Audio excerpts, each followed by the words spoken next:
Ayan, ito mga ka-JTech yung bagong CX4RR na 2027 model black. Ayan yung bagong decals niya. Di ba?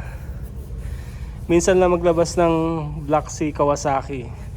So, this one, ito, nakailang release na ng CX4RR na puro green. So, this time lang talaga naglabas. Ayan siya.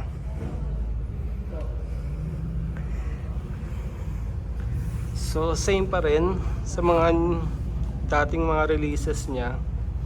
I don't know kung may nabago, no, pero it seems same pa rin.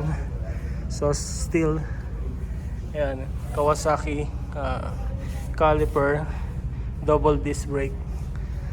Tapos ito yung kabitan niya ng slider. Ayan, dito yung papansin mo talaga bagong decal siya. Tapos new color. Ayan, parang matte siya, no? Matte na pero glossy yung pagka hinawakan mo siya. Ayan. Shock niya green. Ayan. Still same pipe. Tapos yung tail light niya. Ayan. So LED, no? Lahat. Ayan. So same, wala na bago even dito sa panel niya.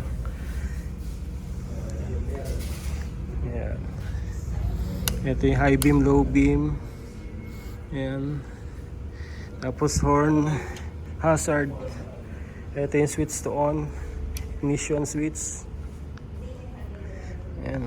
Selector para dito sa TFT display. Yung key ignition switch. Ayan. Still Showa. Showa shock. Ayan. Ito yung maganda dito mga guys yung pagka 4 cylinder nya talagang screaming bike. Tapos meron na siyang decals dito sa ilalim na Ninja. Ayan.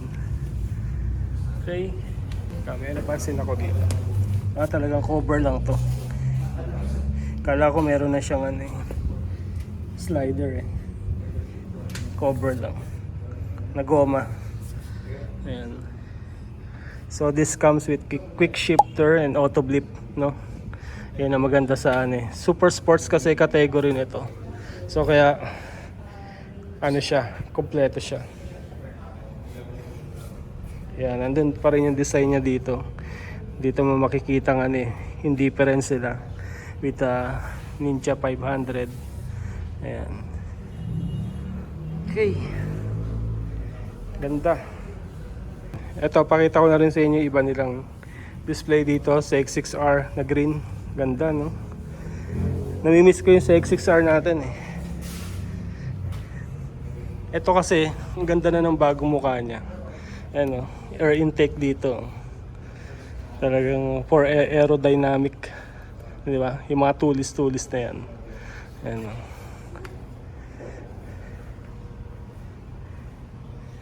Ayan, sa X6R. Ayan, Ninja 500. Remember, nag-start tayo sa Ninja 400. This one, Ninja 500. Ninja 650. Ito, may dalawa silang color ng Ninja 1100. Ayan. Ayan, green saka blue. Tapos meron mga adventure, KLE. Ayan, versus KLR. Ito yung mga nila. Cruiser bike, Vulcan. Ayan, Eliminator. C500 to.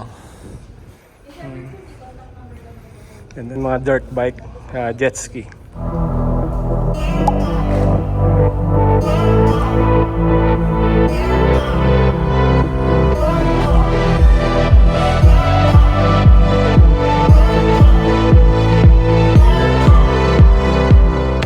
So subscriber natin, na-meet natin dito. Kambal sila, no? Hindi halata. Hindi, pero talagang yung very obvious. Talagang pareho pa sila ng So kukuha sila ng Z9. Ayan, ganda, ang ganda niyan, ang lakas niyan. Kung meron lang tong E-clutch eh, ito kinuha ko. Naka-CB ka, naka-CB ka. Oo, naka-CB ako eh. Ito yung dating ZX6R mo. Oo. At nasa iyo ba yan? Wala na. Ano? Nabenta na. Yun yung pinalit ko, yung 650 na Honda. Oo nga eh. Ninja ulit. Balik tayo sa sub-sub. Ayun, no? Sana all, merong pambili, no? Ayaw ko kanya. Yan, bibili sila nito. Yan, kuha tayong ano. Ano name mo, kuya? Don sir, Don po. Don. Sa Ayan, no? si Miss Aki, yung partner Oo, namin sir, dito sa si Kuya Don. Yan, kontakin nyo lang dito sa Kawasaki Cavite. So, ito yung price list, no? Ayan. Okay. Saka si Aki. Andun si Aki sa loob. Eh. Thank you, Kuya Don. Ayan. Thank you sir, J-Tech. Anytime visit po kayo dito sa Kawasaki Cavite, welcome na welcome po kayo dito. Marami kaming available na dito. Ayan, no, nga, dami dito, no? Daming bago, mga ka-JTech. And kontakin nyo lang si Kuya Don, saka si Aki. Okay? Thank you.